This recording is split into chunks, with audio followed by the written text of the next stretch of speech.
It's worth saying again and again, dreaming is not about sleep. Dreaming is about the world behind the world, the reality behind the reality.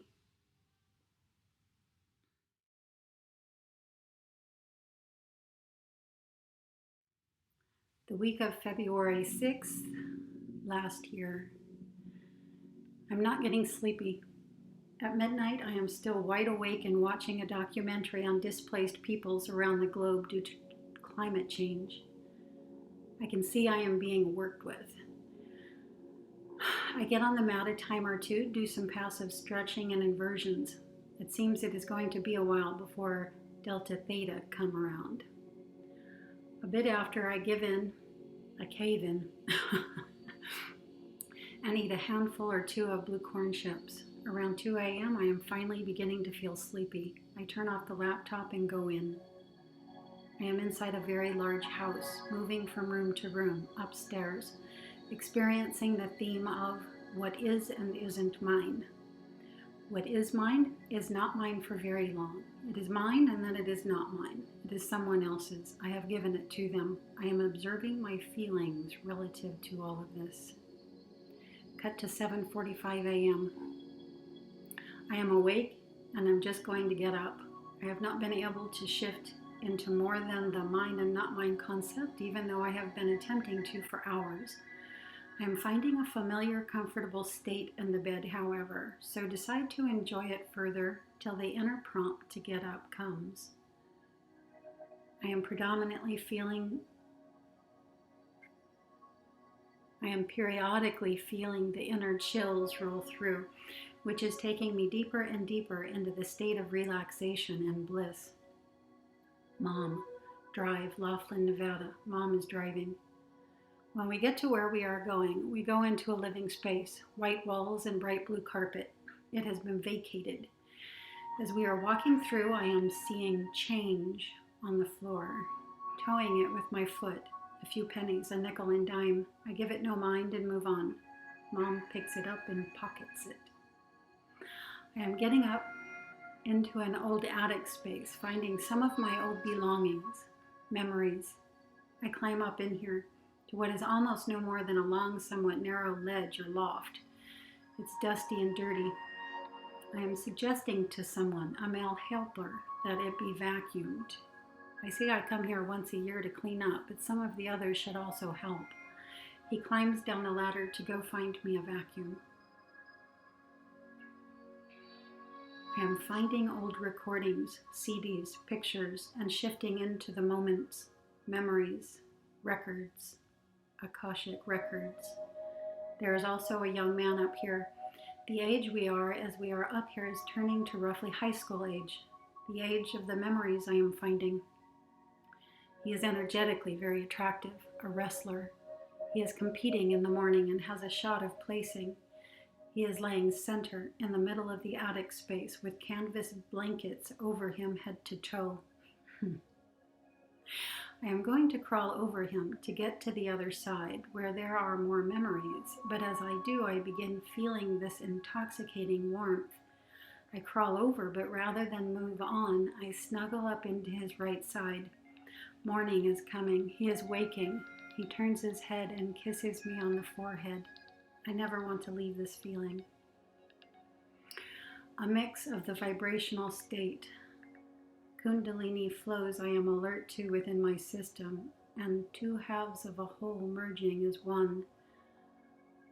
I am having various thoughts.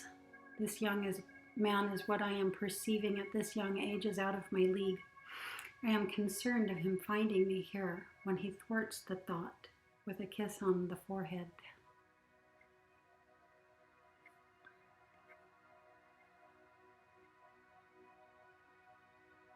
Next structure. The structure I am in is like a metal framework of a building. Some areas seem to be fully built up and some not. It has a clear dome around it, keeping the air and atmosphere protected and the elements at bay. There are classrooms, living quarters, and work areas. The people here are not really like people. In the work areas in particular, they are from elsewhere. One of the races here is short, large, and squat. These guys are really funny looking, very helpful. Another is pale, skinny, slight, and also quite short. They try to kill me. Following the majority of the movement through this structure, I am trying to bring 3 items, a key, a purse, and a cake from 3 separate areas, the areas I just mentioned, together into closer proximity of me. Right now they are too spread apart. I'm going to cut forward here a little. The last time I go outside this structure, outdoors, on the street, on the way to the purse and key, I notice the dome must not be in effect here in this area. It has been broken, penetrated. It is raining and I'm getting rained on and very wet. I am running from where I am toward the area with the key. This is where I am helped by the short, squat peoples and near killed by the pale, skinny, slight ones. Note, looking upon this structure now from my physical awareness, I feel the 3 areas are 3 distinct and separate locations, not just in space, but in time.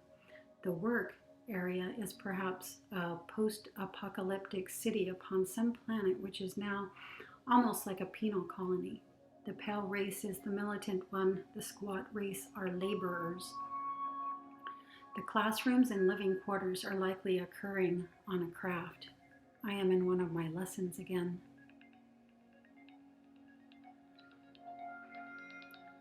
Next structure. Surreal beach. Sleeping on the shoreline at night in the moonlight. Whales.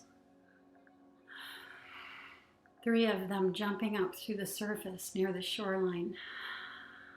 I'm feeling it right now. I am photographing this to embed the scene. There are others here around me. A man is to my right, a father. A baby whale swims up nearer to my location and comes out of the water. It begins walking upright along the shoreline in an out-of-the-water biological suit to explore the people.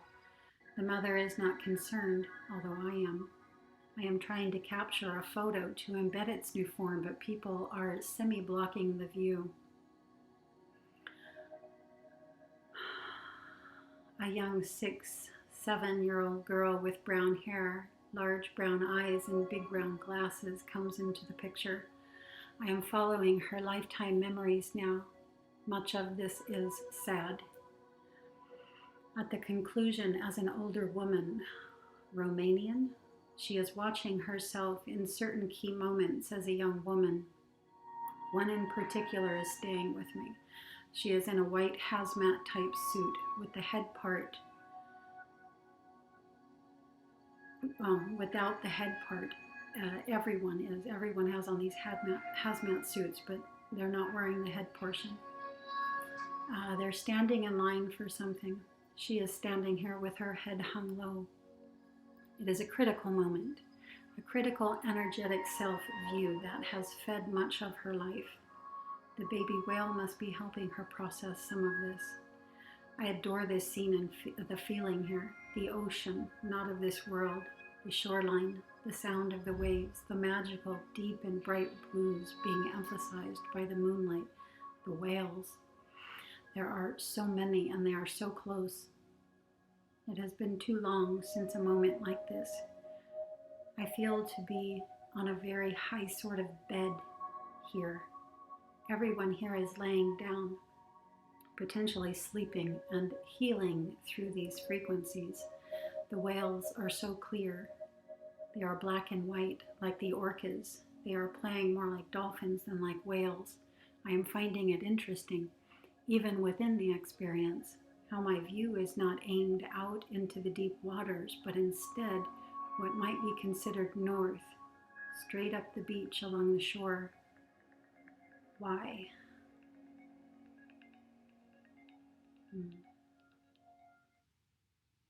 An interesting thing begins to happen when you begin to increase your dream state awareness. Reality as you currently experience it begins turning inside out. When you're in a dream in which you know you're dreaming, Do you know you're dreaming?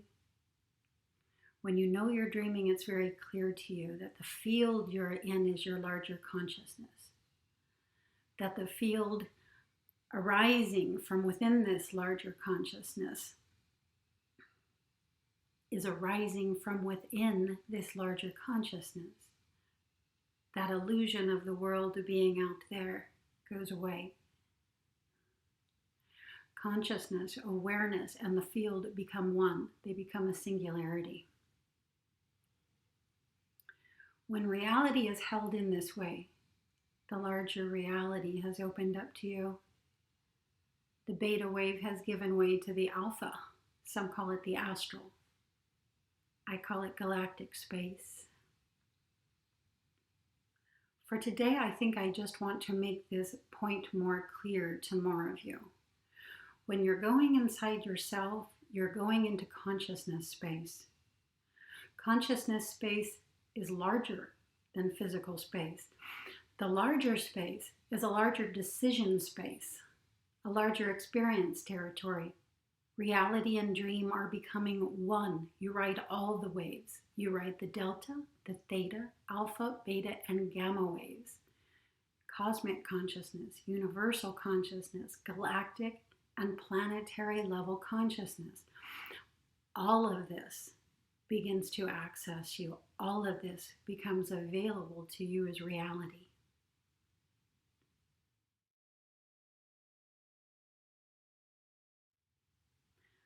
Galactic space is not an easy space to open to. I do have a certain proclivity for it. In fact, on my way out, when I first started going out of body, I made the conscious decision out there when I could have just left to come back exactly for this, to open myself and the world, you, myself, everyone, to the galactic reality. So the experience of galactic space opened to me quite early, and my response to it was a fear-based response. But fear and weakness is not something easy for me to accept. And so I learned a little trick. I learned a little trick when I was in there in the fields. And that was to, rather than run away from what I was fearing, do just the reverse and throw myself, run myself literally just at and into what represented my fear. So if there was somebody right in front of me that I was afraid of, if an ET being was presented and I was experiencing fear, I would literally run right at it. Okay? And these other fields and these other spaces, you run right through what you're seeing. And you end up in a new field, but a new field that has to do with what it is you've run into. And so this took me into many experiences in galactic space, in non-local bodies, on non-local worlds, onboard craft, and experiences on the table, physical exams, things like this. So I've had to work myself through quite a lot in regard to galactic space. But I have kept at it. I have kept it the contact. I have kept it opening my awareness to the reality of it, to the reality of galactic consciousness, and my connection with galactic consciousness. This opened up.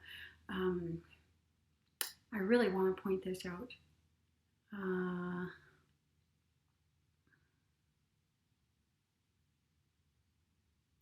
Connecting with galactic consciousness has its rewards. I not only find myself in lessons, in study programs being taught, I also find myself having my innate talents and gifts activated.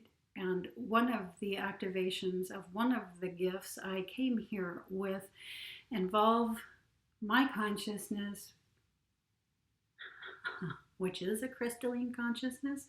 I'm still learning this, but it showed me my connection with the crystals, and specifically a certain talent I have for connecting my consciousness with the consciousness of crystals, specifically for the purpose of communications. And so, using a crystal as we might use a cell phone, for instance, as a comms device, as a communication device. And now I speak to myself through time through the use of a crystal.